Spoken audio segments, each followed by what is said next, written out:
Friends ఎలా ఉన్నారు? మనం ఇప్పుడు దాదాపు 100 సంవత్సరాల క్రితం ఉన్న ఒక బొమ్మ గురించి మాట్లాడుకుందాం. ఆ బొమ్మ జుట్టు ఇంకా పెరుగుతూనే ఉంది. అదెలా సాధ్యం?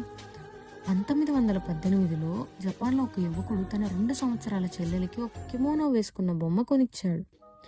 కిమోనో అంటే జపాన్ దేశానికి చెందిన సాంప్రదాయ దుస్తులు. ఆ చిన్నారి పేరు ఓకీకు. ఆమె ఆ బొమ్మతో చాలా ఇష్టంగా ఉండేది. ఎక్కడికి వెళ్ళినా తీసుకుని వెళ్ళేది.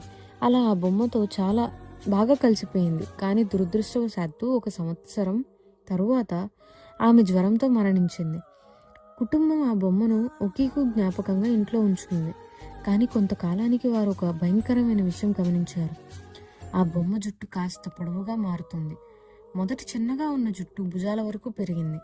తరువాత కత్తిరించి చూశారు. మళ్ళీ కొంతకాలానికి మళ్ళీ పెరిగింది. తరువాత వారు ఆ బొమ్మను భయపడి మన్నింజి టెంపుల్కి ఇచ్చేశారు.